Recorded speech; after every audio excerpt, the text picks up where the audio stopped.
So now we are officially recording. We will make this available on our website, and I will probably hide my face because I really am not a fan of watching it on the corner of my screen.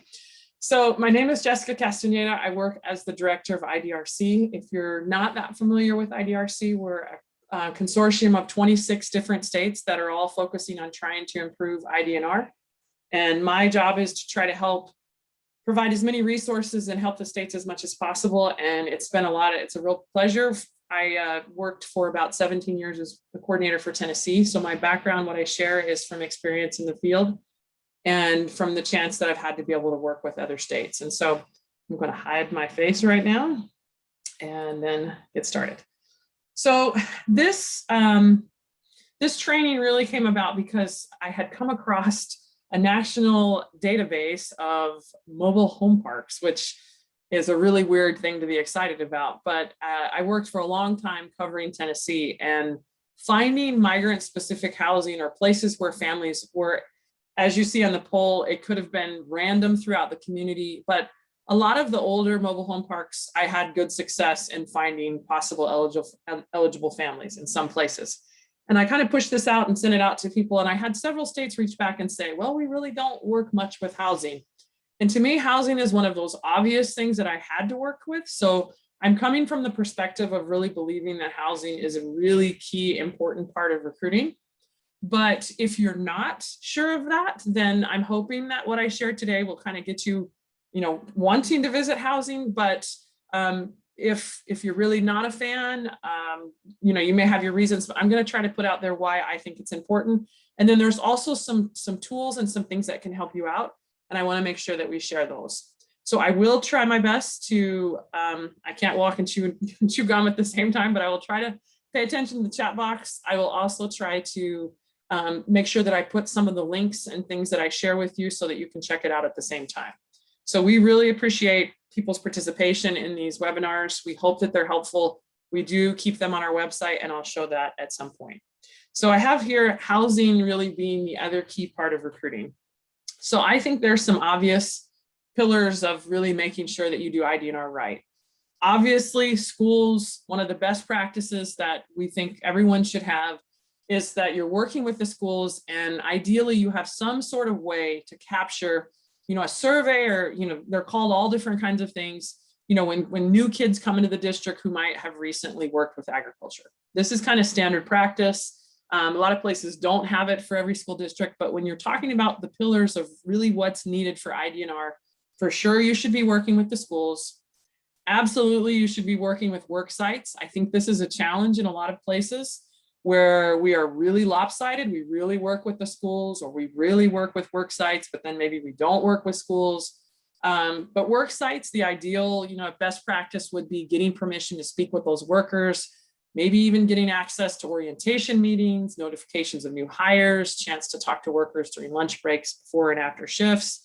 And this I would consider definitely, one of those really essential parts to making sure that you have a good IDNR program. And then I would add that a third, you still have community partners and all of those other things, but really another area of this is this housing. So you should be able to thoroughly canvass your community to determine what I call transitional housing. So that's just my term.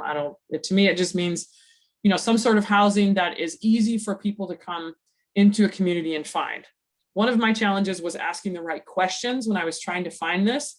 And I would say, oh, does anyone know where people have moved in agriculture might work in the community? Well, I wouldn't always get results from that question. So I finally realized I had to start asking people, where is the easiest place to rent in a community? Or is there a place that would really be, when families first come here, is it the easiest place to get in, kind of a transitional place they could be? So I had to figure out how to ask the right questions in the communities that I was working in to very quickly find these places. It's not just everywhere. Sometimes it is, but it's not just obvious a lot of times. And I didn't have the luxury of a lot of migrant housing. And so I think it's wonderful when you're like, oh, I have these camps. This is where they always come. That's great. But that was not my world. I had to kind of hunt and peck and felt like I was on a forever Easter egg hunt of trying to figure out where these people were.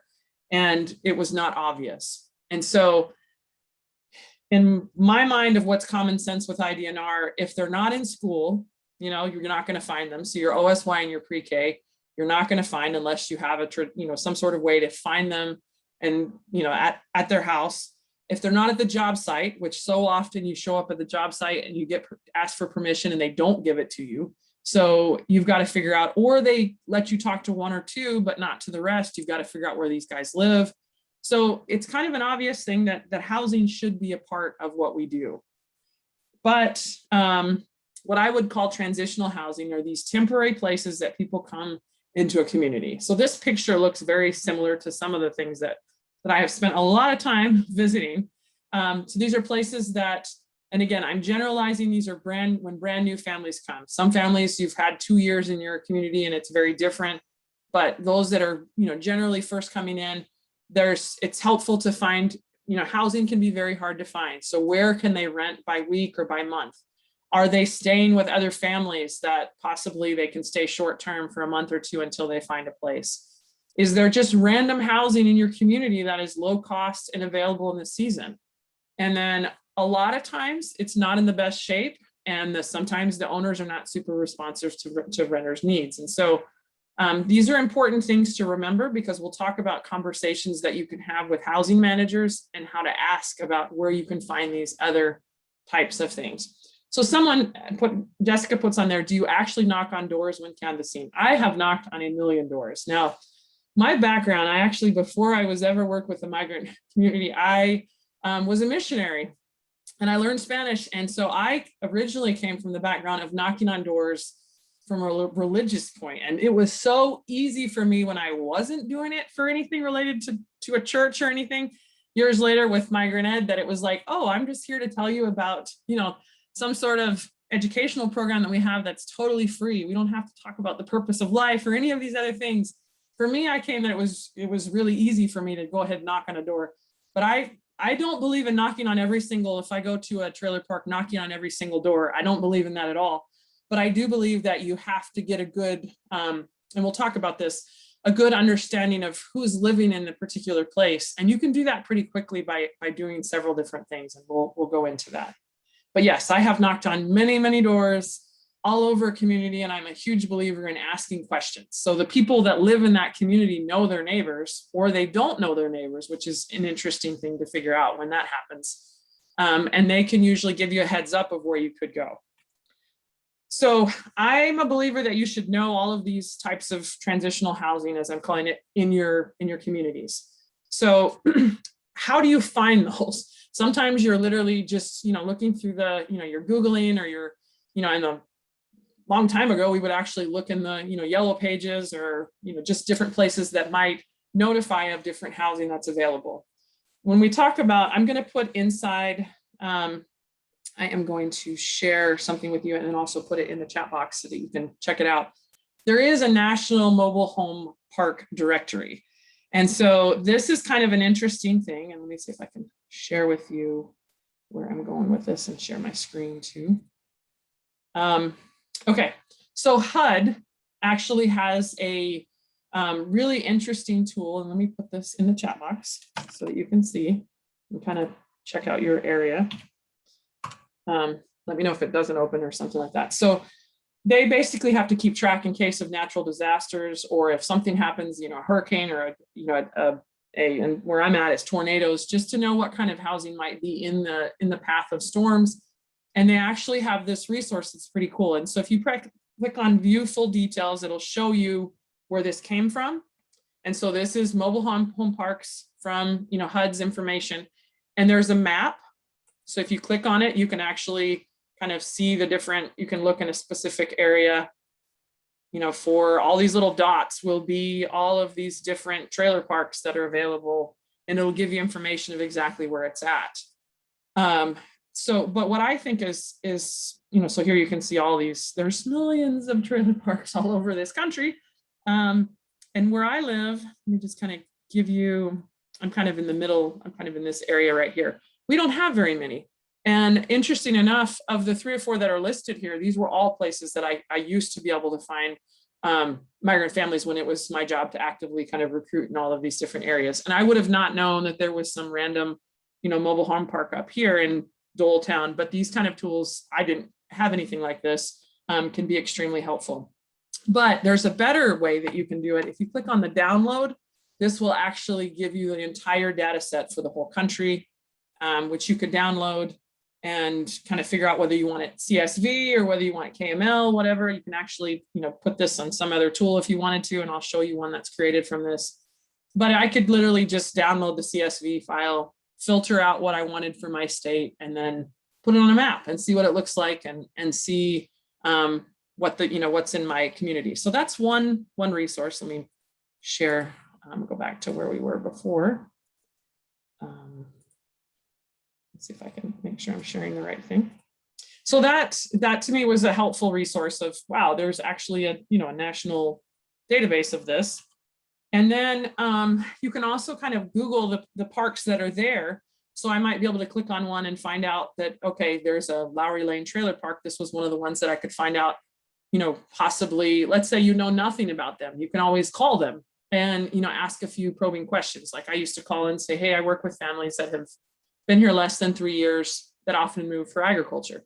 Now, Tennessee is not the kind of state, it's a not super, I don't know how to describe it, but basically I have to be careful of what I'm saying. If I say I work with migrant education and we work with this, this group or this group, they may or may not give me a good 20-minute spiel on how they want their taxpayer money spent. And maybe they don't agree that it needs to be with people that are new to the community. So we were very, very careful to make sure that we always explained, and everything we're saying is 100% true, but we work with families that move, that work in agriculture. Kids often get behind because, families move due to seasonal work. And as they move, kids get behind. And so when I would call these places, I would say, I'm just looking for families that are new to the area that might work in agriculture. And they'd say, well, what do you mean? I'm not sure what our guys work in. I live in a big area with lots of nurseries. So I'd say, well, we work with a lot of the nurseries, we work with the schools, but we also, people are new and they come in and we try to make sure that the apartments and the trailer, all the managers know about this resource. And so if you have anybody that's new that has moved in recently that you think might be eligible for this, I can stop by and leave some flyers, or even if possible, you could kind of point me in the direction and I can talk to them. Generally speaking, they would either say, no, the policy is you can't go in, or they would say, yeah, sure, go ahead. But I might not call if it's in my own town, but if I've got to travel somewhere farther away and I want to save time, then I would call. And so this resource could be used for that, or it could be used just literally so you could show up and see. There also is another tool. Let me see if I can put this in there. That's a little bit different. So let me put this, I think I've stopped sharing my screen here. Let me make sure I'm sharing the right thing. This is what it looks like. See if you can see. Okay, so I'm going to put this in the chat box too. And this is a searchable tool. So of course, obviously not all mobile home parks are going to have eligible families in it. But this tool is a little bit different. It lets you look for parks that have, park amenities. A lot of times where I was going, there was no amenities. There was no pool, there was no clubhouse, there was no. So I like to find ones that had none of those things. And so I could just search, locally wherever I am. And it'll give me, some information specifically just on what's in this particular area. And then it will also let me know if anything is for rent in case that, I needed to know these. But again, it'll give me a listing of those closest ones that are right there. So that's another tool that what they've been able to do is take that data set from HUD and put it into a tool where you can actually search and use it that way.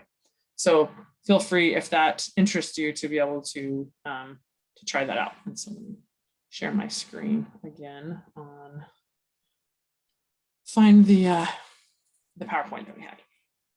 And so that is, let's see where we at. This one right here. You can see it right there. And so there's the example of the search that I did. Another thing is you think, okay, well, not everybody that we have, is living in a mobile home park. So obviously they could be in apartments and other places. There are a lot of tools that'll let you now know how to, possibly find apartments that are for rent or places that are for rent. And sometimes you can actually use those to look at the cost of the rent itself and be able to search and see which ones are in a community that have rental properties available. Many times the lower income, lower cost ones that have properties available are the places with more turnover. And so this forrent.com, if you just, is another one of those tools. And so let me see if I can share with you what that, a little bit of some of the things that you can do with that. So let me see, it's just forrent.com. And when you go here to the for rent, you just put your community in. And I'm just going to put where I am. I can also put in here my range. You know, I only want it to be $500, and I can always decide how much space I want. And then it's going to give me some particular places that are in the community and what it costs.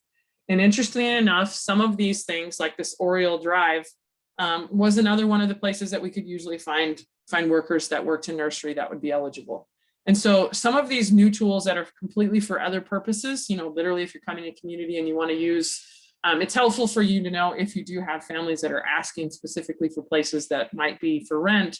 But it's also interesting to be able to look at the range of, okay, if I'm looking for something that's, you know, what's available, it gives me an opportunity to be able to check out these different ranges and just see, you know, what's there. And a lot of times there's not a lot there, but I can tell you from the ones that I can find, these were places that were very mobile, had a lot of people come and going. And these were the kind of places that were easier to rent, you know, and a good place for a recruiter to check out. Okay, so let me go back to where we were. So that, like I said, that's one of those tools that I think is really, it can be very helpful. There also HUD has, the US Department of Housing and Urban Development has a resource that's out there that in some places, this is not the kind of place that you would have any possible eligible families, but these are places that you can get really good referrals from. And so let me put this resource also, let me see if I can pull it up and then share it with you. So this is called the HUD Resource Locator. Let me put it in the chat box. Let's see if this is something that's helpful for you. So what they do, I like to just see all the resources that are available. And once you see that, it'll kind of check where you are if you've got, you know, to be able to see your area. And it has a lot of information for homeless families or for just lower income housing. Now, some of this, they may not qualify at all, and may not be anybody. But like, for example, we have housing that we would call the projects in some places that you could contact them and they wouldn't, I could never find anybody that was eligible for our program there, but they knew about all the other housing in the community because they referred people to many other places. So I usually try to make a point to talk to them to say, hey, do you have any suggestions of places where people, you know, that are new to the community where they come? And they would give me a list of 4 or 5 different apartments, or they'd say, hey, there's some houses over in this part of the area that usually, you know, so-and-so rents out. And so they were a great place for me to be able to get more information. And so I would suggest that you're familiar with those, and then you can kind of see specifically, you know, what kind of, if there was anything that might be helpful, they might be able to give you a resource or share something about housing that they might know. And so this is a new resource that HUD has. And you can pretty much look all over the country for the resources that are available. Most of them are right in city limits. So again, this is not addressing those random houses that are just going to be all over your community that you have to just get out there and ask and find. But this is a good place to just find out if there is any particular housing that might be a good place for you to visit. And they've got different kinds. They've got different symbols, obviously, for different things. This is whenever they have the rural housing. So this is Department of Agriculture is, sometimes these are through farmers, sometimes these are, or it just may be a rural housing, grant or something. They have different things that are available there. So pay attention to the different icons so that you can know what they mean and be able to see the resources that are available. And so this is something that this is a new thing that we've came across that I wish that I had years ago that would have made my life easier. So suggestion again, just be familiar with those, ask for questions, ask those things that you're wanting to know, reach out and get information. One of the things that I'm sometimes surprised that states don't keep a little bit more organized on is the housing that you've had in the past. Most all states have some sort of database or resource that they're putting all their student information in. When I worked with Tennessee, we worked with MIS 2000. And so we would come up with a list of all of our old migrant housing. So these were places where we currently did not have families at right now. And we would actually generate a list to figure out how many times at that particular apartment we had had people in the last 10, 15 years that had lived in that particular place. And we could track and say, we've had 7 different groups live in this home. Make sure you check it out. And so part of our recruiter's job was to go in, all the other things that they're doing was, hey, you run out of something to do, go check out our old migrant housing and see if it still needs to stay on the list. So we would have some say, hey, yeah, it looks like there's a new family, but they're not working in agriculture, but they just moved in. And then sometimes they'd say, no, this family's lived there 2 or 3 years. They don't know what we're talking about. And we'd pull them off the list, but keep track of that. So you make a list of those past migrant families. Of course, obviously keep it without any personal identifiable information of anybody that's ever lived there before.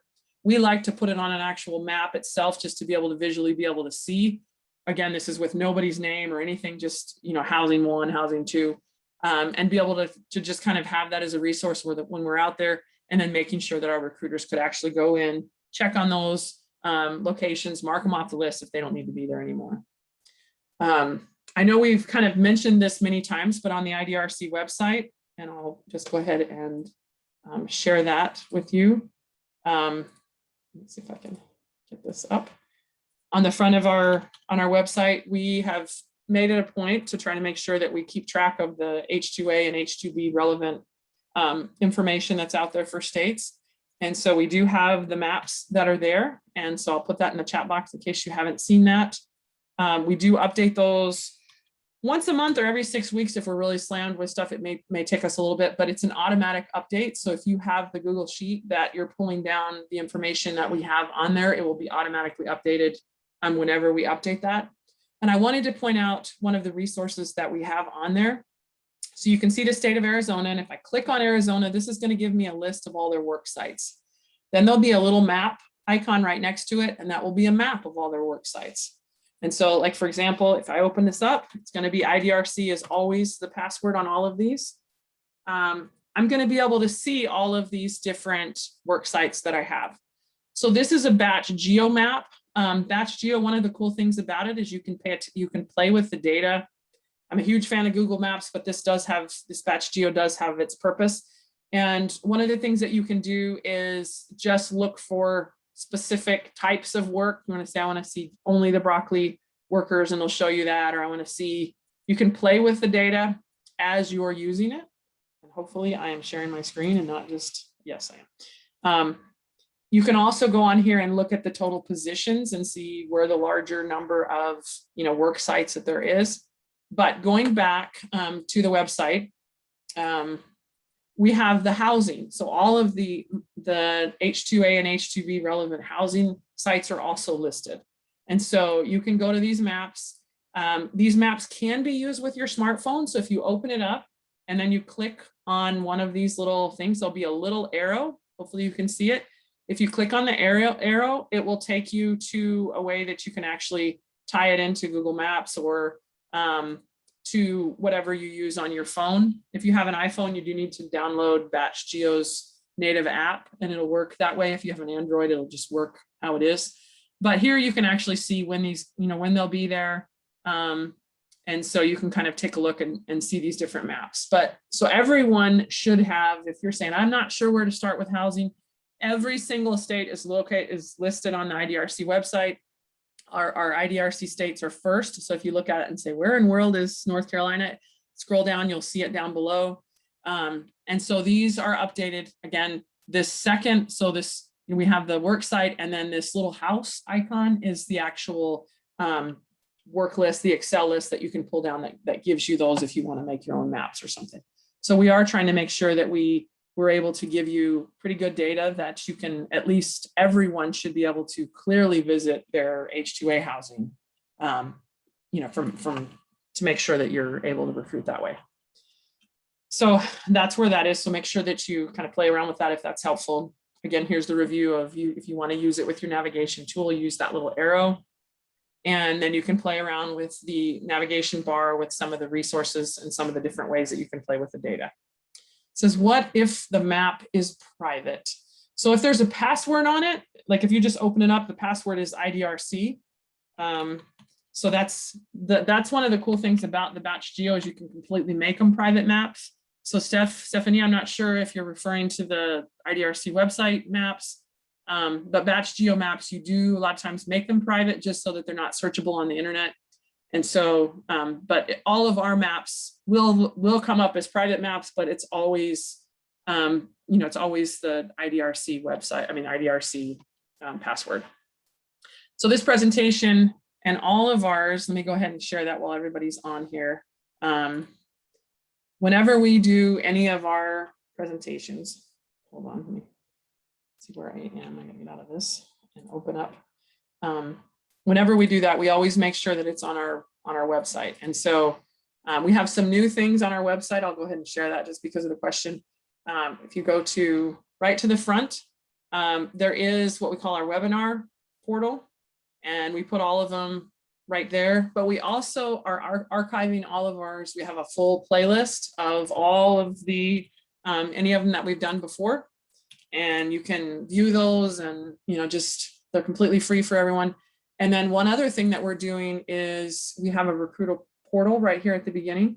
And if you click on this, we also put any of our webinars that are related to different topics where there's other resources. We go ahead and align those and put those inside of that so that you can check that out. But as soon as the webinar is over, I'll go ahead and post today right here the files and the recording as soon as it's available right there on our site. Okay. So let me go back to where I was. So hopefully you can see that. Make sure, sometimes I keep going and nobody's seeing my screen, so let me make sure. Yeah. Okay. So again, everyone can check those out. I also suggest that if recruiters, if you have an area that you're working, make sure that you include your housing on any maps that you may decide to use. So here's just a map I was making for somebody the other day.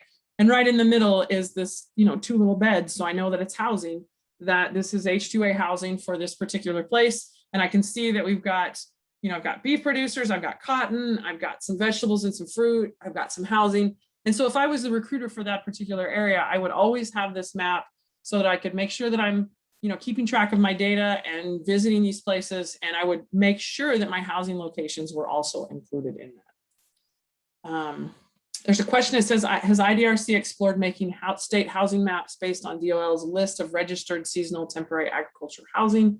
Some employers have housing that is registered with the DOL, but not used for H2A workers, but rather, that is true. Some of that is available for some states. Some of our IDRC states have those. We've not been able to break the code yet to get all the way in with Department of Labor for nationally. And so we actually have a meeting with them to see if we can just get access to that. So if someone has a source that they know that that's available, we have not been able to kind of find that for all states. And so, but very good point. And some states very much do have that. So that is another area to think about. In Tennessee, I was not able to get that, but this Department of Labor's list, like he says, of registered seasonal temporary agriculture housing. So some of those go back to that map that I just showed you that mentioned some of the agriculture particular housing. Some of those are listed on those things, but we do not have a good list yet. Hopefully we will from that, from those registered and temporary ag housing that is not H2A.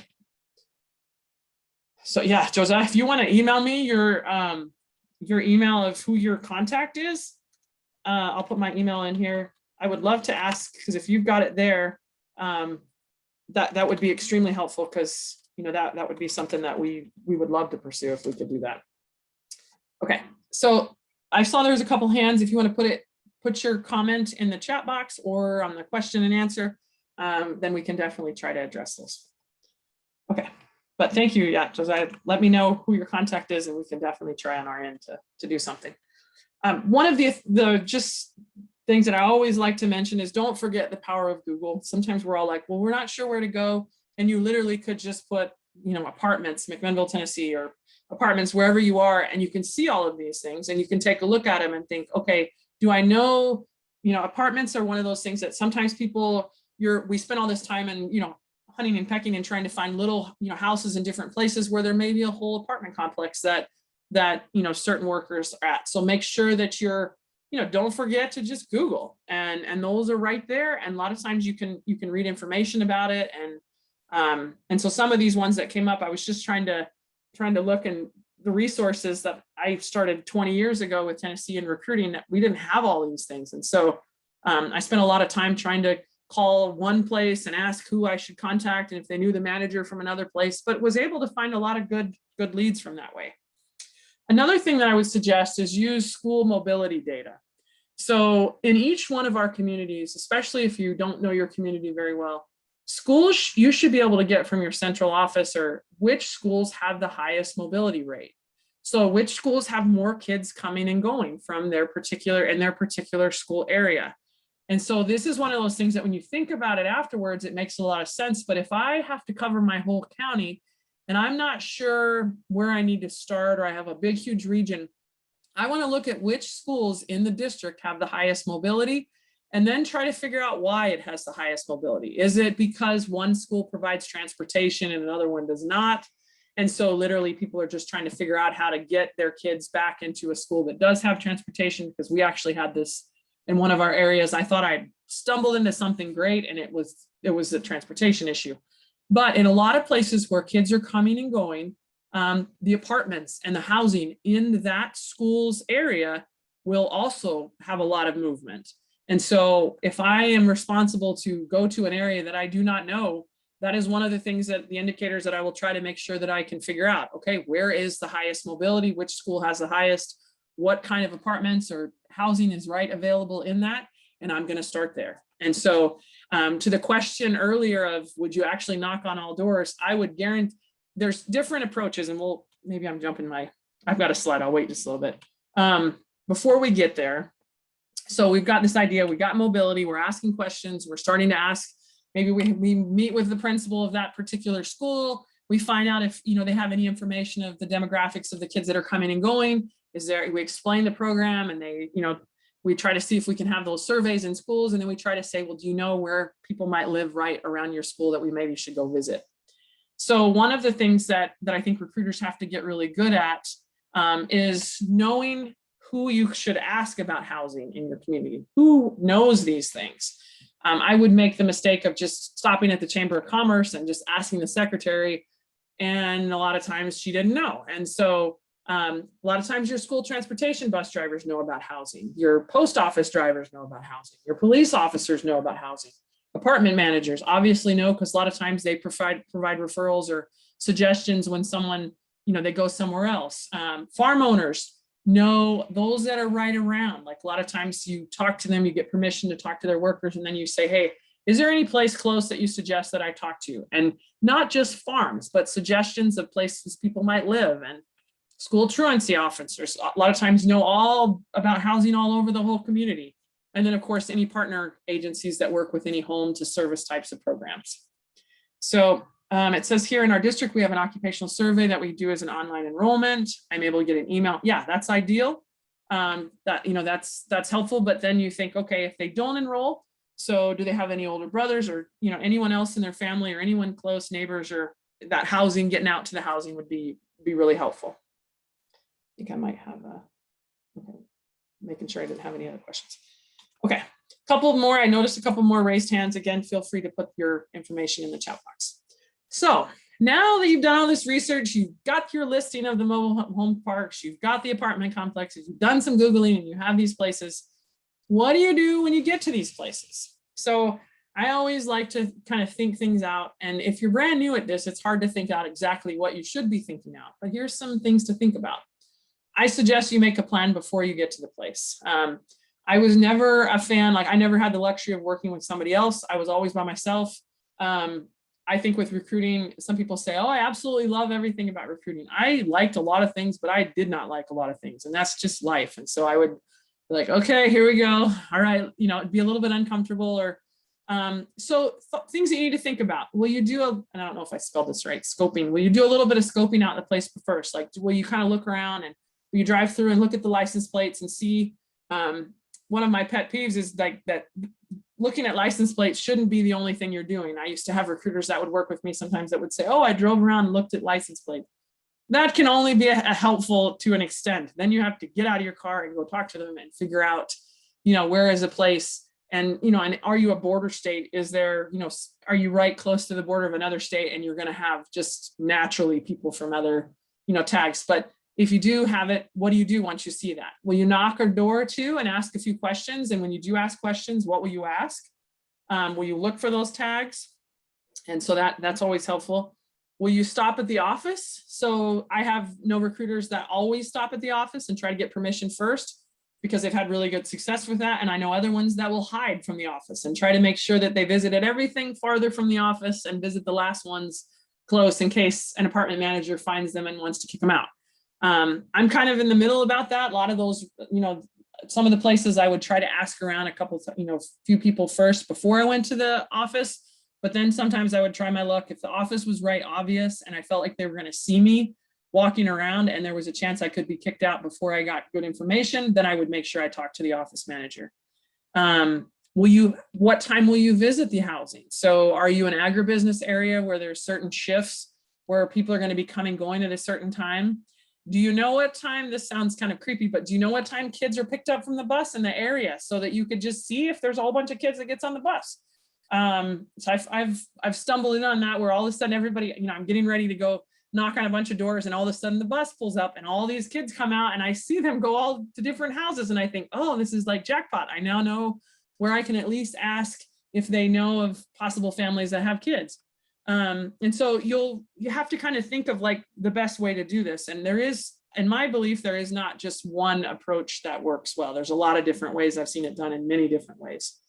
So then you have the idea of you possibly know, okay, now I think I know a place that I need to knock on the door. What are you going to say to them? So how do you explain the program to people at housing locations to get, to be able to talk to more people?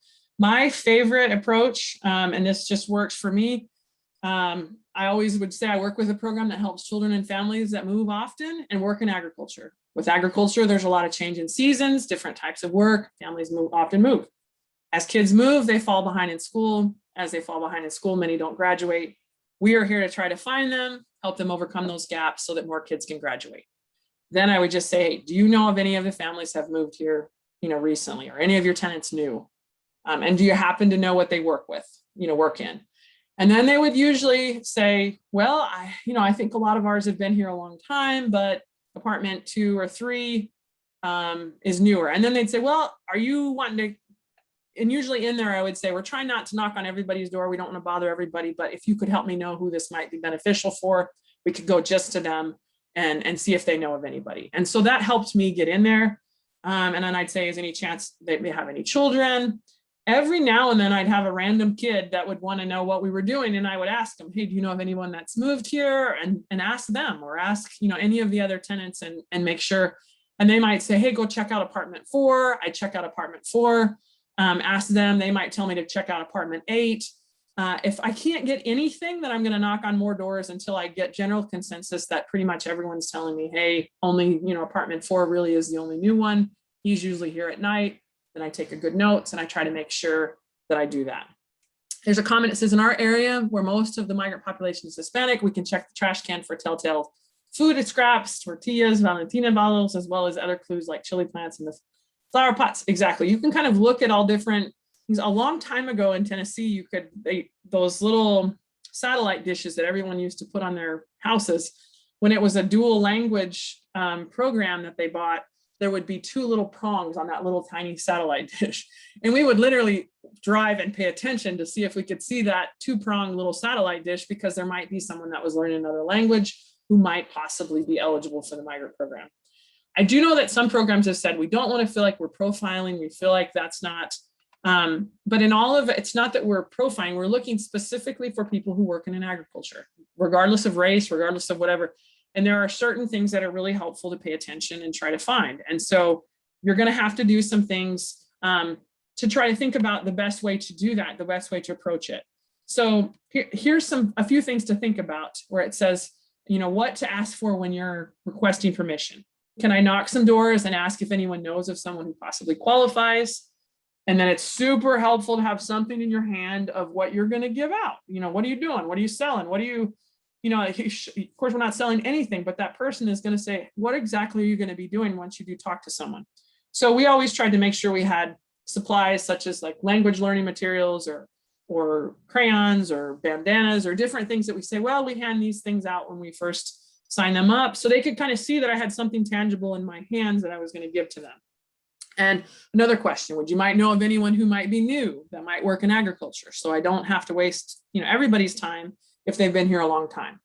And so then they would be able to kind of go from there. So there was a comment. It says, as a translator for my school and small community, it helps me that I help my advisor for the migrant program, and I already do home visits with her, and most of the people of the community know me, so it's a plus. So great example, Blanca, of somebody that we should be reaching out to. If we don't know the translator from the school, that would be a great person to reach out to, because generally they're going to know their community and they're going to know, who to talk to and, and where to go. Very good comment.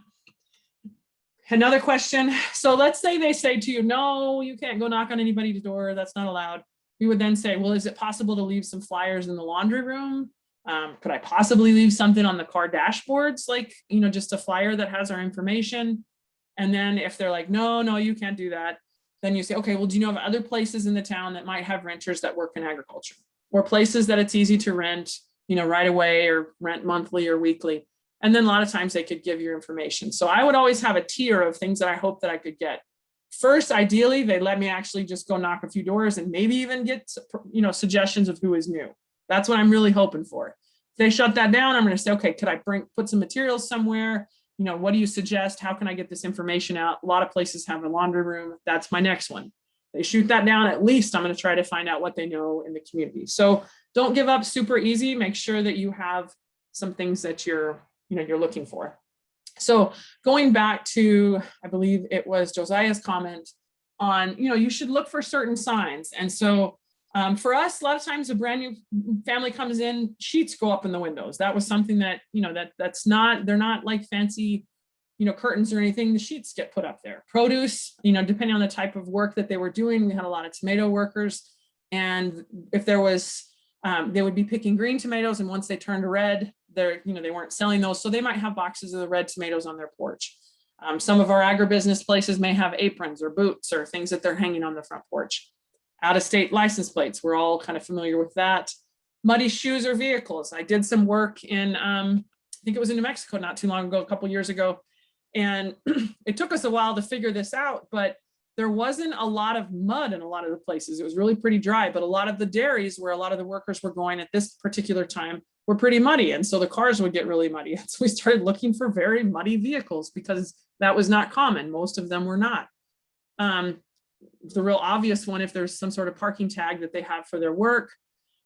Shoes on the porch. So I always found it helpful to kind of see when I'm standing on someone's porch if there was a bunch of little shoes that know that they had little people in the around. And then I always look for friendly faces, even if it was a kid. Of course, you don't want to spook somebody and freak them out that you're bothering their kid, but I would just say, hey, we're looking for other families with kids. Do you know of anybody? Oh yeah. And they'd suggest other places. And so just be aware of what's around you. And because housing is just, each one's so different on what you're going to find.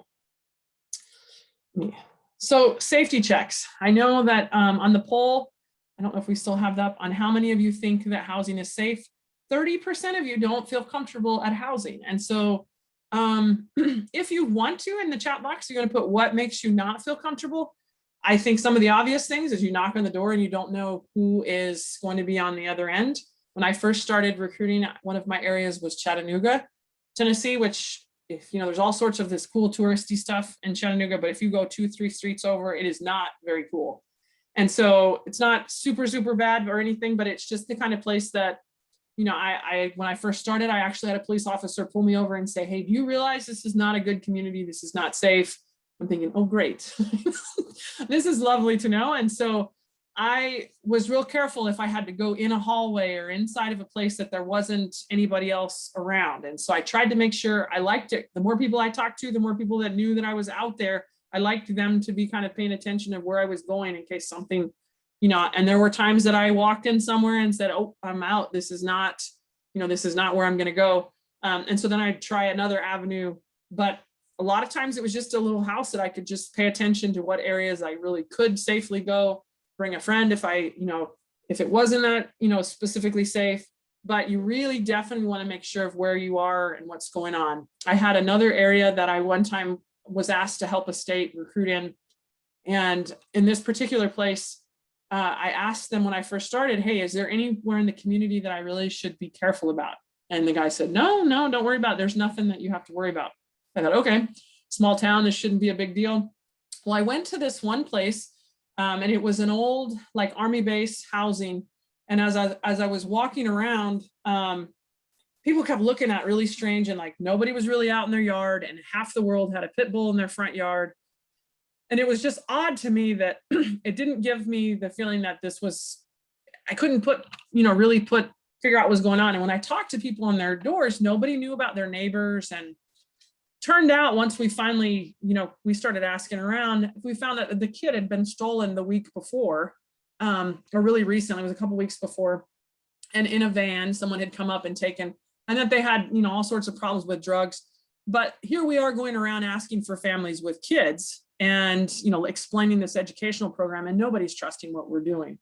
And so sometimes you may get the sense that the community is really safe, and then you stumble into something that, that really is not. And so your translator, like, your comment that we just had, those kind of people, those people that are in the community and already know, are really important to talk to.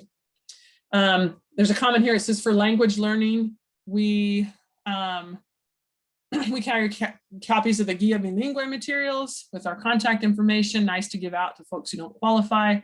They're actually, I don't know if you guys are familiar with this. Let me go ahead and see if I can share my screen. Hold on, let me see if I can just share with you a resource that IDRC has. Let me see if I can share this. Okay, so on our front page, down, if you scroll down, we have a page that says access our recruiter language resources. And so I know like ISOC has some language resources that are free here too, but this is one of the ones that we did. We made, in Tennessee, we made the English in Minutes books. We used to sell them for a scholarship program that we did for our Tennessee, sorry, I have too many phones. And I don't know how to make that one quiet, but if you look here, we have book 1, book 2. If you click on these, there's actually a full book. And then we have all the audio files are in a condensed file here that you can use. So let me go ahead and put this in here. And then we also have several other books that are available. These are completely free. You can print them and do whatever you want. There are Georgia's books, Tennessee's books that we made. The Tennessee book and the English in Minutes books, we actually included all of the phonetics for a Spanish speaker. So if you look on here, we have all the phonetics right next to it of how to read it as if you were a Spanish speaker reading in English. And then we have a practical Spanish book. We used to use this with our farmers.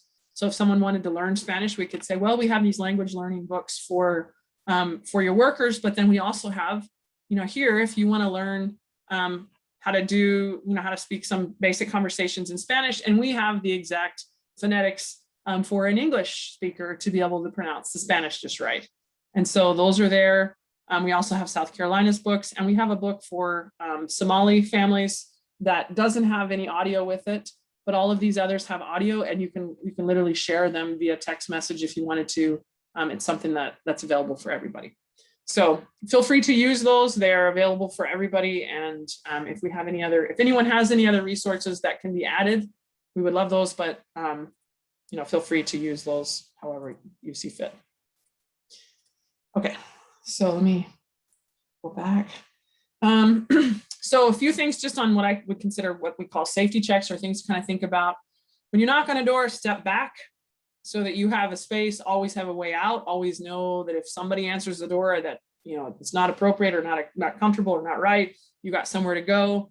Pay attention to people's reactions when you knock on their door. Are they scared? Like, are they scared because of their situation, of, what's happening? Or are they generally just seeming scared of just being outside and looking around? If something works, you get in somewhere and they give you a great referral, or they pay attention to what you did and repeat it, hopefully that will help.